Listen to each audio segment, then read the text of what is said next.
I'm Avan, the winner of the 2012 Sydney International Piano Competition.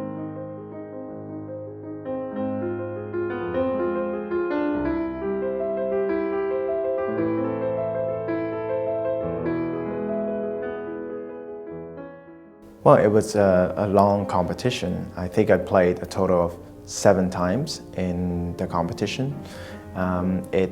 It's very exciting to be in this competition because the excitement slowly builds as I progress from round to round. And especially during the semi-final round, the pacing got a lot quicker because I had to do rehearsals with the trio. There was a trio round. And then I also had to play a solo recital. And so that was all happened in I think 2 or 3 days. And right after that, it's already the finals where I had to play 2 different concertos and rehearse with the Sydney Symphony Orchestra. So that it was a big crescendo and accelerando at the end, which was very exciting.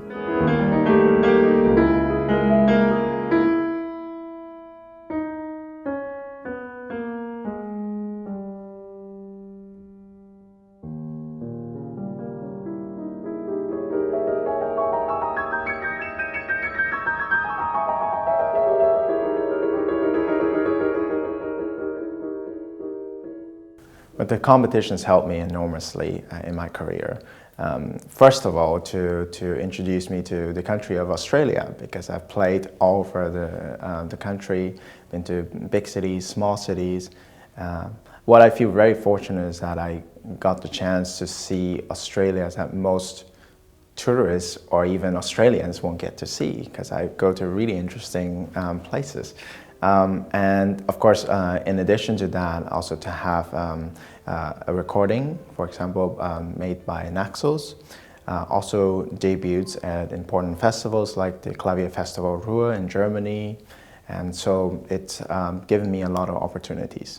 Well, one of the prizes from winning the competition was the opportunity to play with the Sydney Symphony in the year following the competition. So in my case, I played the Mozart Piano Concerto, number 19, with the Sydney Symphony, and played with the Auckland Philharmonia Orchestra, and then an orchestra in Germany as well. We did a tour there. So there were many orchestral engagements as well following the competition. I remember also a Sydney Youth Orchestra. So in addition to these concerto performances, I've also given the world premiere of the piano concerto by Gerard Brophy, Australian composer, who wrote a concerto for me, commissioned by the competition. So I've given a lot of solo performances and chamber music performances since the competition. I love playing chamber music, and so it's great to be able to have that sort of variety of solo, concerto, and chamber performances.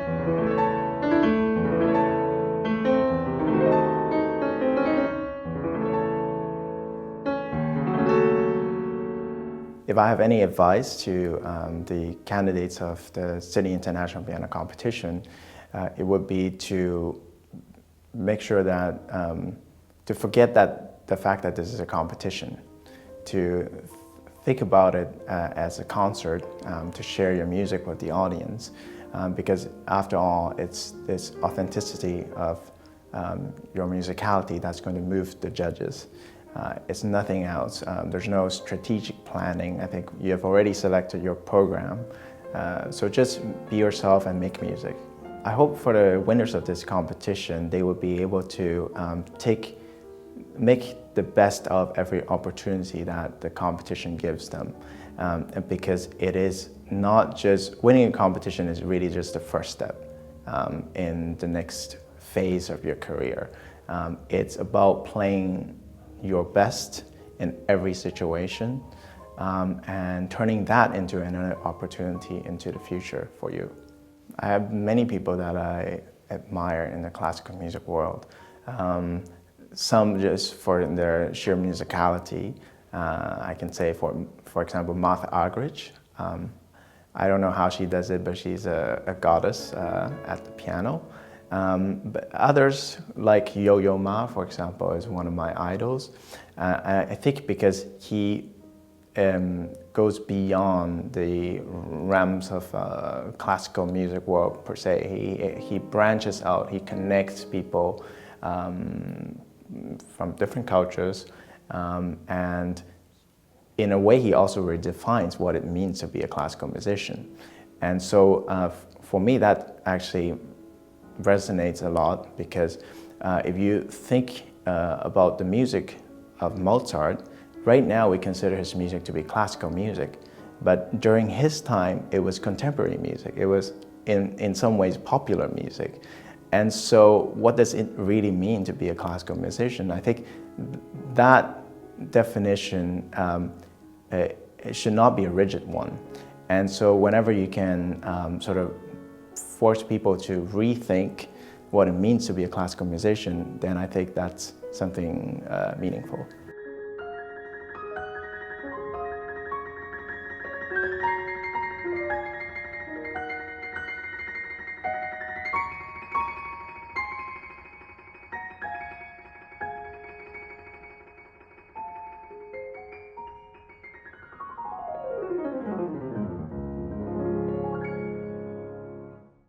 Whenever I play in front of an audience, what I really want to do is to share the feelings that I have about the music with them, and to communicate that across.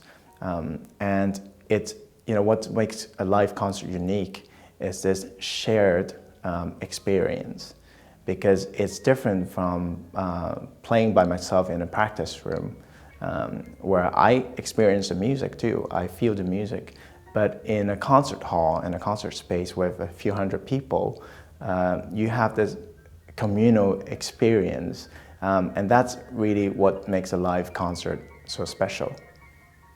People listening to every last note, every silence, every gesture, and that's something unique.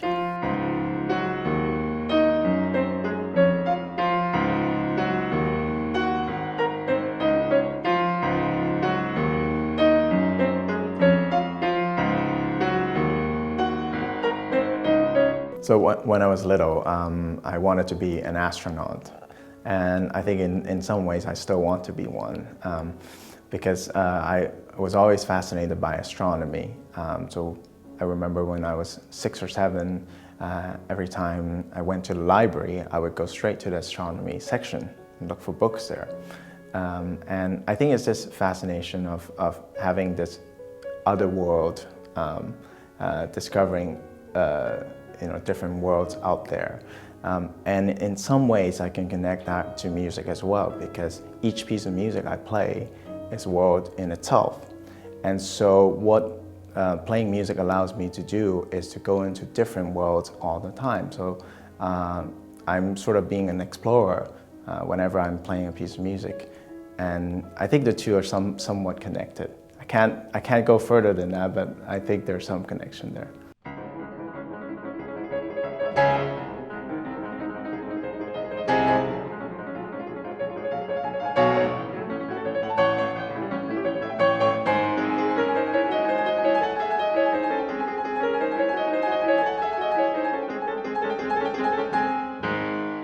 So when I was 4, I was on an airplane with my family, and it was my mom who noticed that I was listening to the classical music channel. And she noticed that I was listening to a classical music channel because I was unusually quiet and focused. where normally I would be probably running around and disturbing other passengers. And so she found out that it was the classical music channel, and that was when she thought maybe I could start learning an instrument. And so my cousin at the time was learning the piano, and so she thought that was, probably a good choice. So we went to a piano teacher when I was 4, and she thought that my hands were too small. So she said, come back when you're 5. And so then I actually had my first piano lesson on my 5th birthday, and that's how it all started.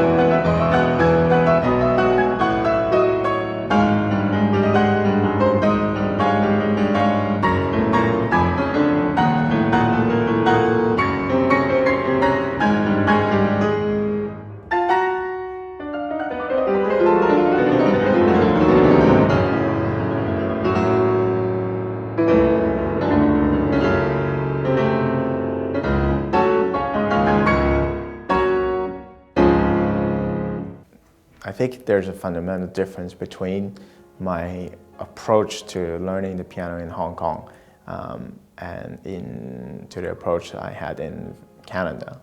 And that may be to do with the fact that in Hong Kong it was really just, learning the piano was just an extracurricular activity. It wasn't something that I was too serious in.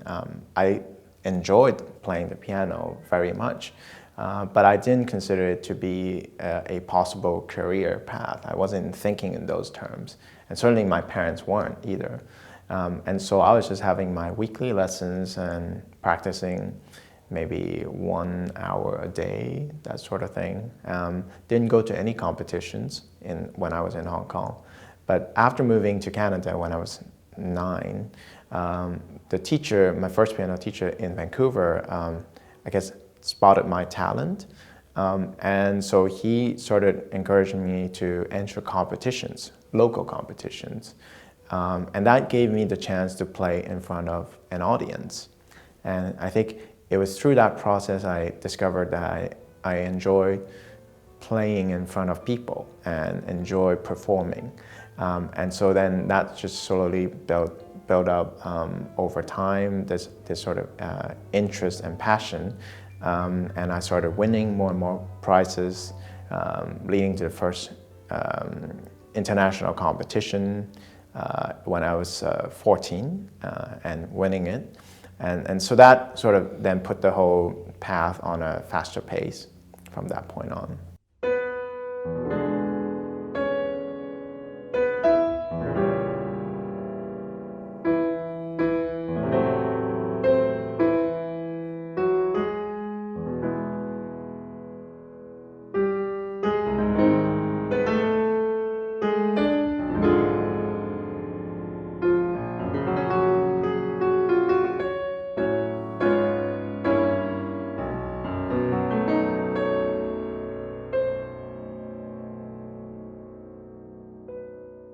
At the age of 14, I entered my very first international piano competition.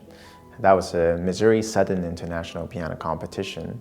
And very fortunately, I won that competition. And I remember that to be a turning point, if you will, in my musical development, because my teacher at the time warned me or asked me very seriously if I really want to enter this international piano competition, because if I entered this, it would mean not being able to have so much free time or play time during the winter holidays, because I had to record a audition tape to enter the competition. And so I thought it was worth a try. And so over the Christmas holiday, I was just practicing 6 to 8 hours a day and making this tape. and I'm glad that I did that. So after that point, I started getting a few more engagements. For example, I made my debut with the Vancouver Symphony Orchestra and played. It was an outdoor concert in front of 8,000 people. And so that was quite a special moment for me. And started playing in the regular season as well, and doing more solo recitals, and entering other competitions along the way, including the Canadian Chopin competition, which I won at the age of 17. So after that, I went to university in Berlin, in Germany. And so that was a whole new experience for me, because not only it's the, I guess, the artistic approach a bit different than in North America. I mean, generally speaking, I'm generalizing, but also I had to learn a new language, to learn German. So that was all very interesting, to move to Berlin, yeah. And so I stayed there for quite a long time, at the same time entering other competitions like the Paloma O'Shea Santander International Piano Competition, and I got second prize there, as well as the audience prize. And so that gave me a lot of chances to play all over Spain, which was very nice, because I hadn't seen Spain before entering that competition. And this is really what I love about entering competitions. You get to travel around the world.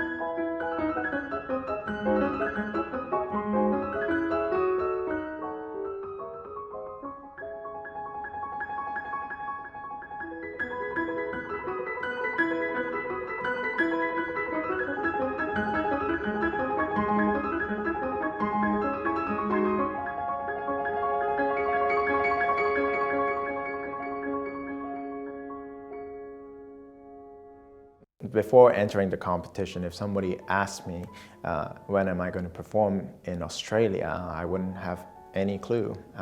But since coming to this competition, I've been coming very regularly to the country.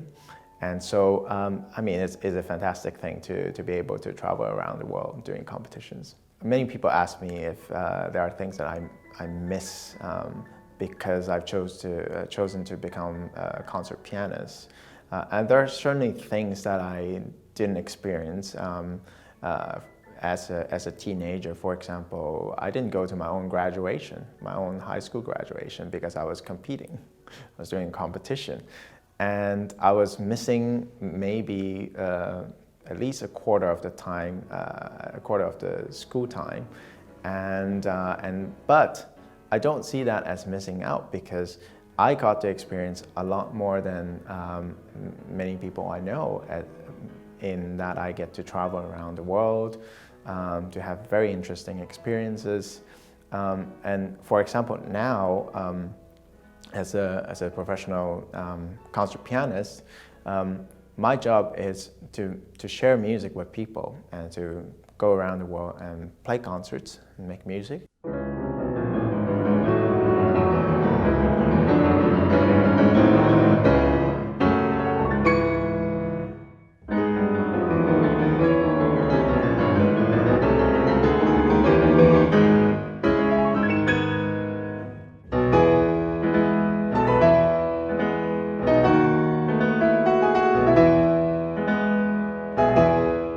Many of my friends who are, let's say, in a 9-to-5 job,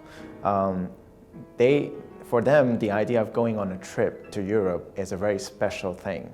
Whereas for me, I'd be going to Europe, all the time, and it doesn't feel that sort of special. Or the idea of having a weekend. For me, what I do on a Saturday and what I do on a Monday are pretty much the same.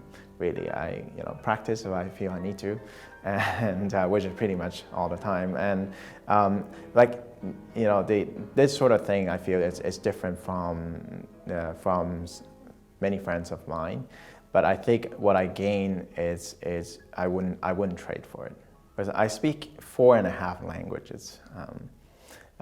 Cantonese, Mandarin, German, English, and a bit of French. So I really like learning languages because just like music, it gives me a way to communicate with people.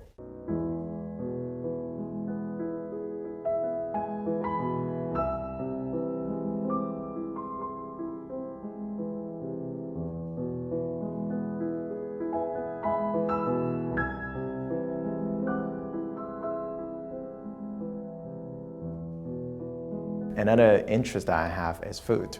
I find a lot of connection between food and music because in a lot of ways, you know, cooking the best dish is the same as preparing a piece of music for concert, because you're looking for that sense of perfection, sense of balance, harmony.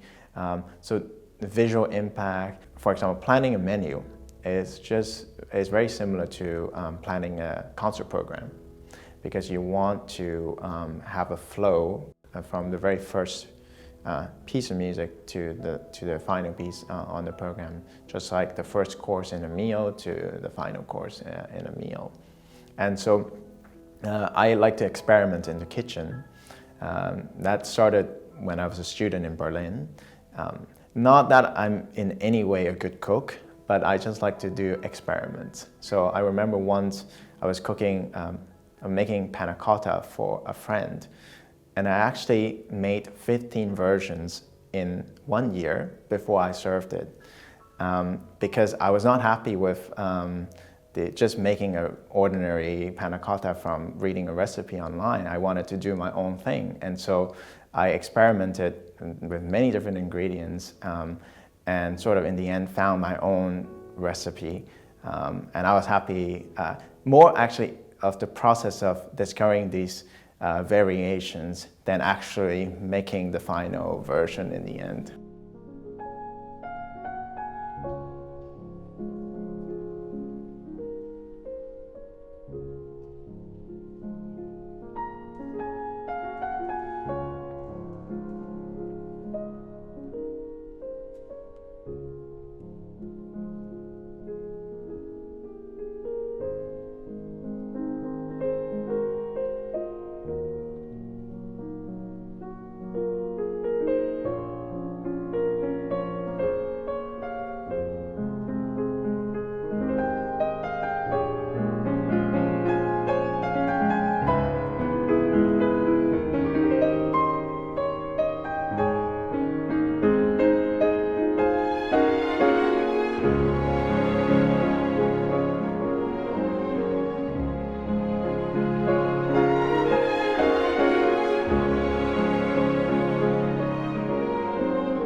Well, I find always very difficult to talk about myself as a musician, like to describe myself as a musician, because I think one has to be versatile, and different strings have to be relied upon in different situations. And so I have difficulty finding words to describe myself as a musician. I usually would like other people to do that for me. And in terms of career at this stage, it's hard to say, because I think in 2 years' time things could be different as well. For example, just before winning a competition, if you ask me, you know, where will I be playing in the next 5 years, I certainly might not have included Australia as one of the places I will be playing. But yet, I've played now many times in this country. And so things can change just very quickly in a musician's career. And what I know I would like to do over the next decades is to continue learning repertoire and to make music at the highest level that I can.